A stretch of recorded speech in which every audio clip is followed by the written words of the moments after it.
আমন্ত্রণ এসিটিভি দুপুরের সংবাদে। আপনাদের সঙ্গে আছি আমি শ্যামলী ইসলাম। শুরুতেই জানাবো শিরোনাম।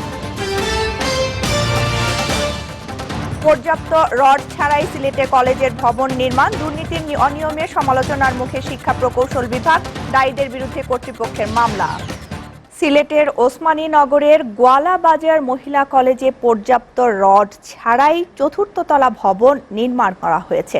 কোথাও কোথাও নির্মাণ কাজে ব্যবহার করা হয়নি রড।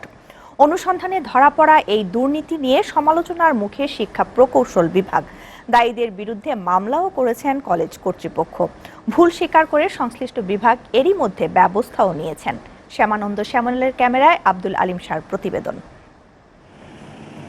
শিক্ষা প্রকৌশল অধিদপ্তরের সিলেট জোনে 2016-17 অর্থবছরে মোট বরাদ্দ ছিল 106,96,88,259 টাকা। এর মধ্যে তথ্য প্রযুক্তি সহায়তা প্রকল্পে গোয়ালাবাজার আদর্শ মহিলা কলেজের একটি 4তলা ভবন নির্মাণে বরাদ্দ হয় 2,68,02,952 টাকা। কিন্তু ঠিকাদারি প্রতিষ্ঠান রূপসা কনস্ট্রাকশনের বিরুদ্ধে নিম্নমানের কাজের অভিযোগ ওঠে, যেখানে ভবনের বিভিন্ন নির্মাণ কাজে ব্যবহার করা হয়নি পর্যাপ্ত রড। সরেজমিনে দেখা যায় নিচতলার লিন্টেল, আর্চ ও আরসিসির কাজ রড ছাড়াই করা হয়েছে। লিন্টারের মধ্যে 4টা রড পাই, কিন্তু কোনো রিং দেওয়া হয় নাই, এবং বারান্দায় যে পায়াটা দেওয়া হয়েছে এখানে উপরে রড আছে, নিচে কোনো রড নাই। এই ধরনের অনেক ত্রুটি আমরা পেয়ে আমরা মামলা করেছি। কলেজ কর্তৃপক্ষের দাবি, সংশ্লিষ্টরা ভবন নির্মাণের নকশা বা কার্যাদেশের কোনো কপি তাদের সরবরাহ করেননি। তবে নির্বাহী প্রকৌশলী বলছেন, কলেজ কর্তৃপক্ষকে সব ধরনের কাগজপত্র দেয়া হয়েছে।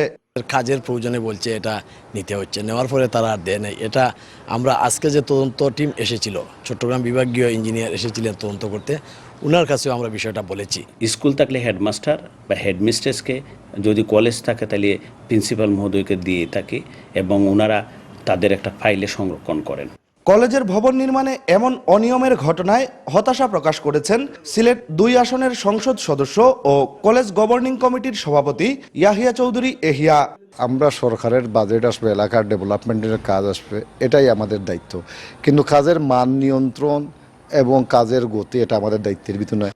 এদিকে অভিযোগের প্রাথমিক সত্যতা পাওয়ায় এরই মধ্যে সিলেটের শিক্ষা প্রকৌশল বিভাগ ত্রুটিপূর্ণ নির্মাণ কাজ অপসারণ করে নকশা অনুযায়ী ভবন নির্মাণে পদক্ষেপ নিয়েছে বলে জানান নির্বাহী প্রকৌশলী। যেহেতু অভিযোগ উঠেছে, আমরা এটা সম্পূর্ণভাবে লিন্টেল এবং